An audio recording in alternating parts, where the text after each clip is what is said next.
Bully Magnets presenta. En 1916, el polémico doctor checo-estadounidense Joseph Goldberg reunió a un grupo de colegas y amigos a una fiesta particular. El objetivo era, además de la convivencia, apoyar en un experimento científico. Suena estimulante, estoy dentro. Un experimento que consistía en comer y beber costras, orina y excremento de pacientes infectados con pelagra e incluso inyectarse su sangre. Estoy fuera. El evento fue llamado la Fiesta de las Inmundicias y no solo fue una excentricidad ultra asquerosa, sino un experimento muy interesante que desenmascaró un problema social vinculado a la salud pública y además curó una terrible enfermedad. Así que si con este gancho extremadamente morbosote desperté su curiosidad histórica y científica, pues acompáñenme a que les cuente esta gran historia. A finales del siglo XIX, el sur de los Estados Unidos fue víctima de una epidemia de pelagra, una enfermedad mortal que se caracteriza por la aparición de llagas en las manos, el cuello y la cara. La piel de los enfermos se vuelve frágil y escamosa. Le ataca un cansancio debilitante.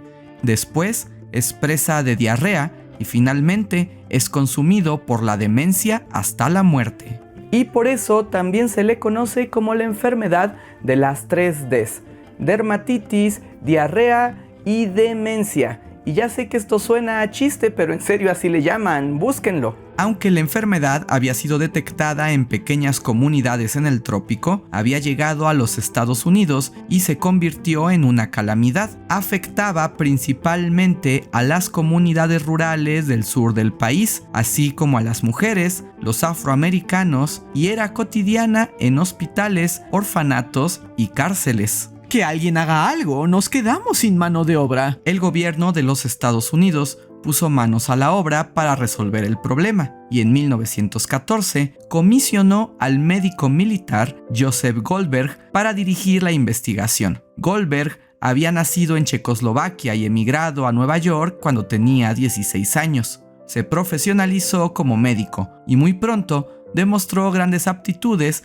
que lo llevaron al cuerpo médico de la Marina. En aquellos años, la teoría de los gérmenes había sido comprobada y la ciencia médica se dedicó a localizar agentes patológicos de las peores enfermedades, estudiarlos y encontrar un remedio. Goldberg era experto en el tema y ya había sido enviado a México y Puerto Rico para combatir la tifoidea, la fiebre amarilla y el dengue, por lo que se convirtió en la mejor opción. Goldberg era un hombre serio, meticuloso y comprometido con su labor. Estaba acostumbrado a ser tratado con respeto en el ejército, así que le sorprendió que al llegar a los estados del sur lo recibieron con poco entusiasmo, incluso desprecio, pues en el sur de aquellos tiempos despreciaban a los extranjeros y sobre todo a los yanquis del norte, que desde su perspectiva solo venían a criticar su manejo de la crisis. Y sí, algo hay de eso. A pesar de la falta de cooperación,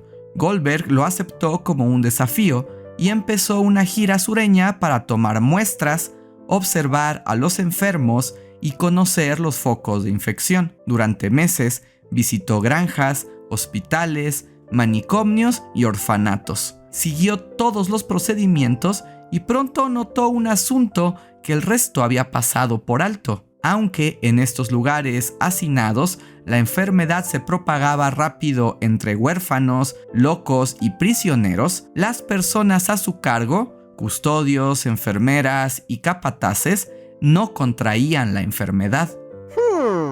Sospechoso. La evidencia hizo que Goldberg descartara la posibilidad de una enfermedad infecciosa, pero algo más estaba causando la pelagra. ¿Pero qué podría ser? ¡Eureka! La diferencia entre sanos y enfermos es la alimentación. Esa es la causa de todo. Y es que la diferencia de dieta entre las clases menos privilegiadas y todos los demás era bastante notable. En el sur, la gente pobre se alimentaba principalmente de harina de maíz, procesada como galletas de agua, algo de grasa de tocino y melaza. Esta dieta era además común entre enfermos de hospitales, reos y huérfanos. Todo tiene sentido.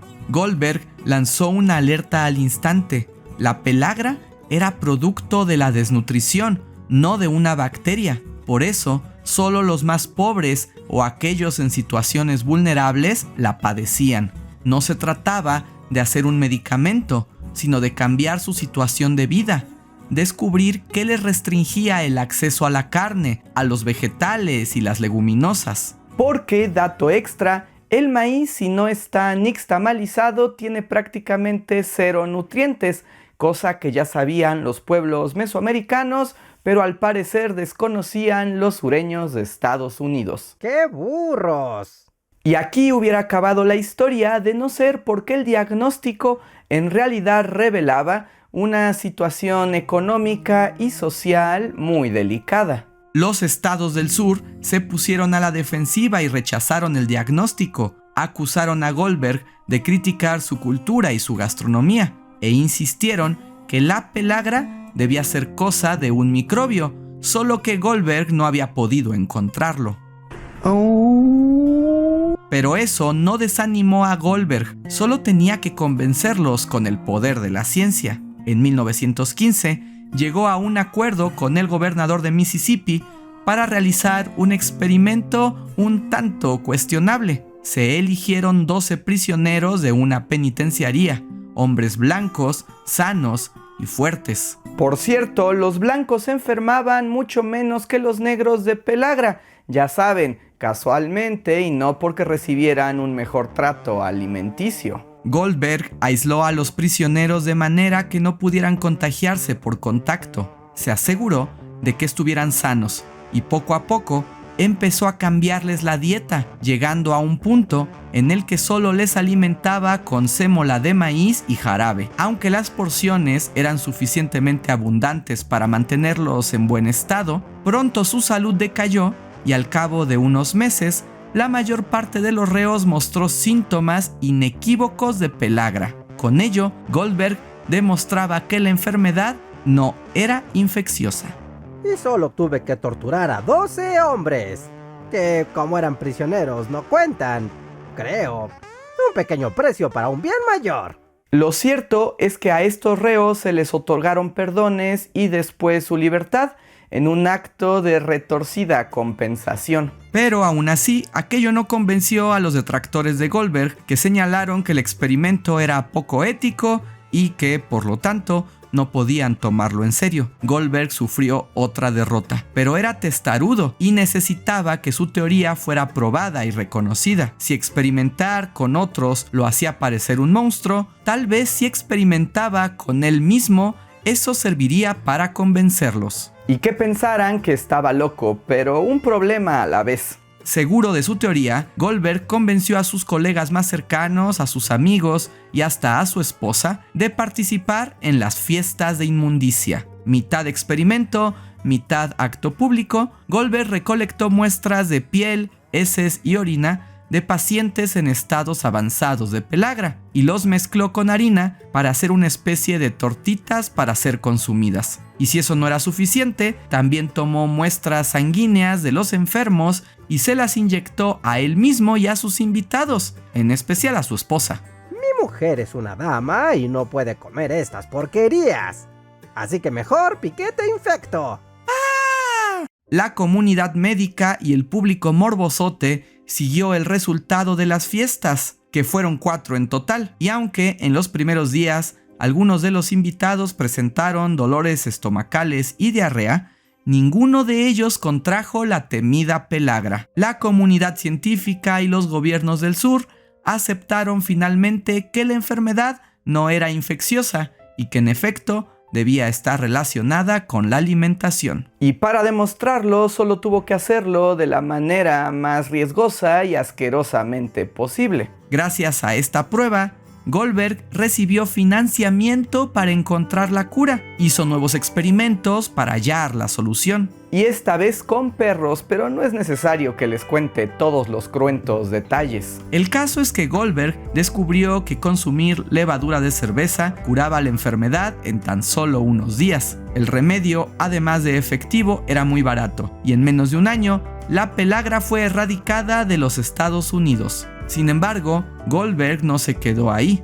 Continuó abogando por la importancia de la nutrición y cómo el maltrato, el abuso y mantener a la gente en la pobreza, además de ser inmoral, tenía consecuencias en la salud pública. Como resultado, las políticas alimenticias en orfanatos, cárceles y manicomios cambiaron para ofrecer salud y un trato mucho más humano. Goldberg logró el reconocimiento de sus pares, fue nombrado miembro de la Asociación Americana para el Avance de la Ciencia y de la Asociación de Salud Pública. Dio clases y conferencias en todo el mundo y fue nominado varias veces al Premio Nobel de Medicina. Tras su muerte, recibió honores póstumos y un buque de la Marina fue bautizado en su honor. La historia de Goldberg, aunque asquerosísima y también éticamente cuestionable, nos habla de los grandes descubrimientos científicos y cómo a veces la ciencia debe enfrentarse a las barreras sociales y políticas para triunfar, pero que con compromiso al final puede hacer una gran diferencia en el mundo. Y que la mayoría de las veces se trata de tragar mierda. ¡Historia morbosota! ¿Qué les pareció esta historia? ¿La conocían? ¿Ahora tienen náuseas? Cuéntenme en los comentarios. Y si aprendieron algo nuevo y les gustó este video, no se vayan sin dejarme un like, suscribirse al canal y si pueden comenten o únanse a nuestro sistema de membresías, a nuestro Patreon o mándenos un super gracias. Cada centavo nos ayuda a continuar con Bully Magnets un año más. Y espero no tengan pesadillas con esta asquerosa historia. Yo soy Andrés Alba y nos vemos para la próxima.